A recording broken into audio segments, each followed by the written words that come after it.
Tom Brady is going to wind up as a Tampa Bay Buccaneer. Wrap your mind around that one. When you get yourself in a situation like this, this is a great opportunity for us, and you got to take advantage of it. We're going to be in it at the end. There's no team that's going to run away from us.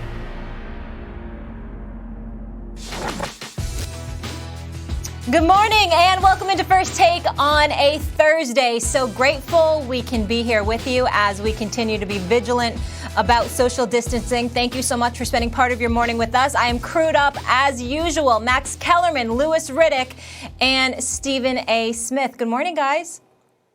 Good morning, everybody. Good morning. How y'all doing? Good morning. You all know where we're starting. That would be with one Tom Brady. Let's get it. So as we're awaiting official word that Tom is a Buck, according to our Adam Schefter, the two parties are still finalizing language, but that doesn't stop us from projecting what this new situation will look like for Tampa and TB12. Schefty tweeting this: since word surfaced that Tom is expected to land in Tampa, an unexpected high number of players have reached out to the Buccaneers to let them know they want to join the former Patriots quarterback there, per league sources. So we've obviously lauded the weapons that Tom Brady already has, Max, and now he could be getting more. Will Brady be in the MVP conversation this upcoming season? No, he won't. And I never thought Brady was bad at this point. I thought he was a middle-of-the-pack kind of quarterback. You can even say upper middle, because who do you really want in a big situation among the middle-of-the-pack guys? That's fine. That's a far ways off from where he was a couple of years ago. But he's still a solid NFL starting caliber quarterback, as you can see at least. So why can't he win MVP with all those weapons around him, right? He doesn't have a tight end. He doesn't have an outside threat. And now he has Godwin and Evans and Howard and Brady. And they're talking about maybe Antonio Brown at some point. And where's Todd Gurley going to play? And all these things.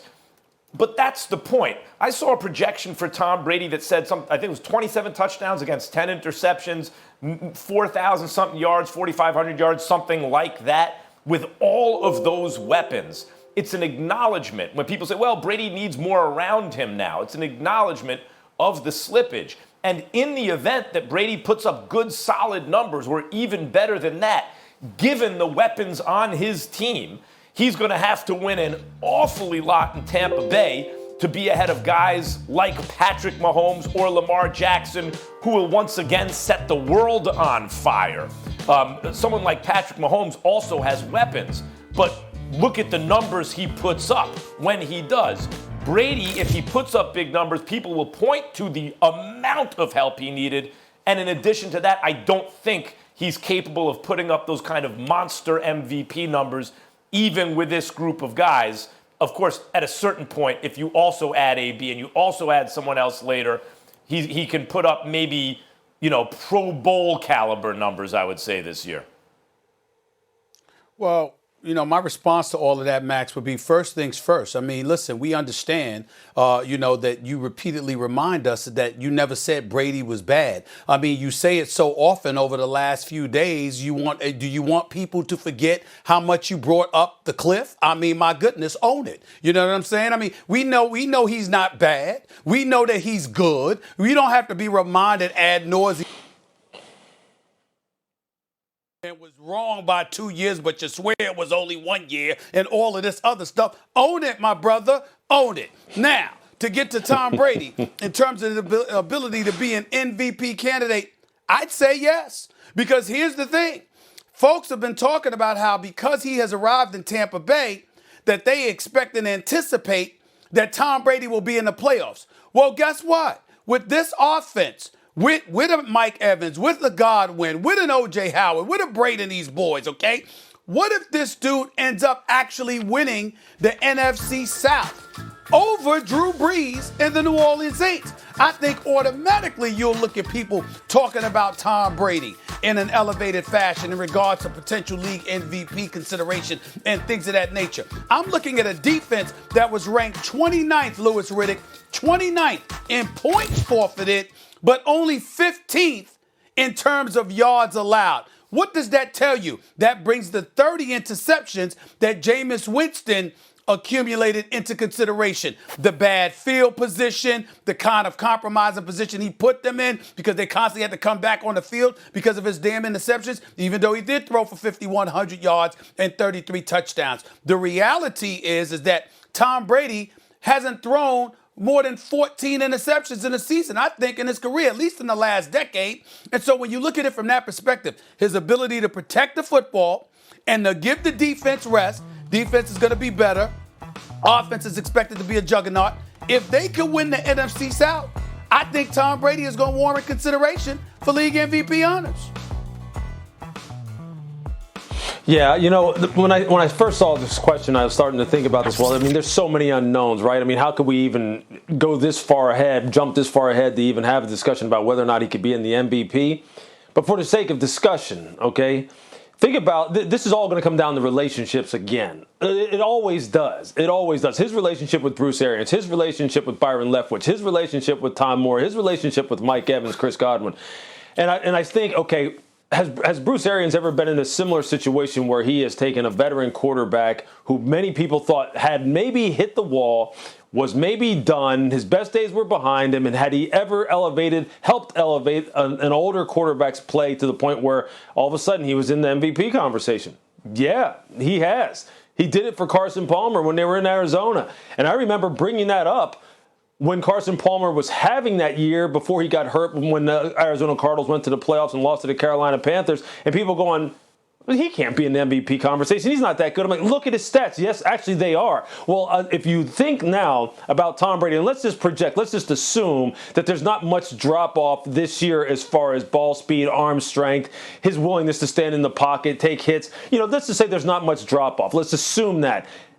Go back to week 2 last year in New England, when they were playing the Miami Dolphins, when Antonio Brown and Josh Gordon were playing and Julian Edelman and all these guys were healthy. And think about that game and think about how he diced them up. I know it was the Miami Dolphins week 2, and we can't really, extrapolate too much from that and project it forward. But just think about how he threw the football in that game and how sharp he looked and how on point he looked. Now think about him with the weapons that he has down there, and let's assume that him, Tom Moore, Bruce Arians, and Byron Leftwich get on the same page. And you're right, Stephen A. Let's assume that the defense continues to improve under Todd Bowles, Kevin Ross, Nick Rapone, all the people on the defensive side of the ball.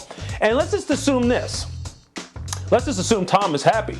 Let's assume Tom is in a good place, that he is having fun, as Steve Young talked about, that it isn't the grind anymore that it can be in New England under Bill's tutelage. And that's not to knock Bill, but that's just the way it is. Let's just assume Tom is going to play carefree. And then also let's assume that everyone else in the media is going to be rooting for Tom, and everything he does, they're going to absolutely just magnify times 10 because he's Tom Brady, and maybe he deserves it at this point in his career. There's no question he could be in the MVP conversation. Now, I know that's maybe getting ahead of ourselves, but if you really think about it and add all those factors up, why wouldn't he be? I don't see it. First of all, let me address you, Stephen A. Own it. If you go back and look what I told you, first, I used language I didn't like off the first show. What I said was he's going to be a bum in short order, and I was using it colloquially and not literally. So the following show, I said, look, let me explain what I mean. And I explained, I said, just a guy, like a starting NFL quarterback, but not a star. I even said at that point, you could win a Super Bowl with that guy. When I say he exceeded the prediction of the cliff by 1 year, he was that kind of quarterback when he won the Super Bowl against the Rams. It was the lowest scoring Super Bowl in history. Belichick recognized the slippage. He built the team behind the defense and the run, and Brady was a game manager who's big on third down. Much like a better version, because he was healthier, of Peyton Manning when Peyton was in Denver. Now, he has slipped since then. Last year, guys, he slipped, and where it was most noticeable was under pressure. Usually Brady, quick decision maker, quick release, is good under pressure. He wasn't last year. And so why is that? Because as you age, the reflexes slow down. Also means your ability to process information. I know people think, well, as you get older, you get wiser. Even chess champions slow down in their 40s.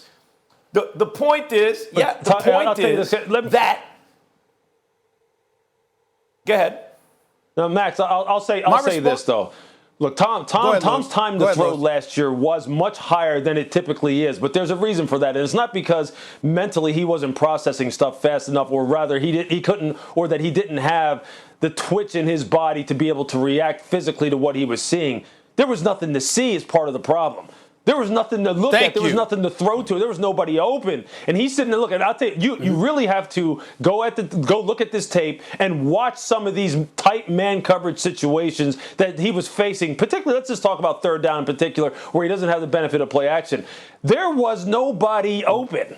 And he was sitting there Tom Brady is not known for being a guy who is slow to release the football. I'm just telling you, trust me when I tell you this. There was nobody open. There weren't people open, and he was taking a beating because, and that's why he was getting this tick. There will be people open. There's no question. He will have everything at his disposal this year in terms of weaponry. It's just a matter of, can he get comfortable? Does his play actually slip? And whether or not it all manifests itself in a positive way like we think it can. Lewis, I've been trying to tell Max that all year long. But, Max, let me get back to you. First of all, don't you dare bring up your initial comment when it comes to me, because I'm the one that repeatedly said we ignored that because you instantly went on television the next segment and apologized for saying that. I never, ever bring that up, ever. I'm talking about in terms of the clip. I'm not talking about appointment short order. That's right. All right. So there's no need for you to bring that up now because I'll never bring that up against you. You apologize immediately, and that was that. Now, what Louis Riddick just said is very, very important because guess what? When Tom Brady lost the Super Bowl to Philadelphia, threw for over 500 yards in that Super Bowl. When he beat Atlanta, he came back from a 28-3 deficit. And even though he wasn't that great against the Rams in the Super Bowl, what did he do in the AFC Championship game against Patrick Mahomes? What did he do throughout that playoff? What did he do throughout that season? So all of this stuff that you can talk about when he's going to, with the weapons that he has available this upcoming season, we'll see. He had young puppies that were just learning plays on an NFL level. Didn't even know if they were running the right route. We can agree on this, Stephen A. I mean, just stop it. Stephen A., Molly, real quick, we can agree on this. As you would say, no excuses. We have the perfect experiment here. No excuses. He has every weapon imaginable. Fair enough, guys. That is true. Brady and the Bucs have agreed that he'll see a doctor in New York for his physical. That per Jeff Darlington, and Tampa has not been to the playoffs in 12 years. Second longest drought, only behind the Browns. Louis Riddick sticking around here with us. When we come back, St. Nick, oh yes, he's on the move. Foles magic, it's not over. We'll discuss how that relates to Carson Wentz. Party's just getting started. Stay right here.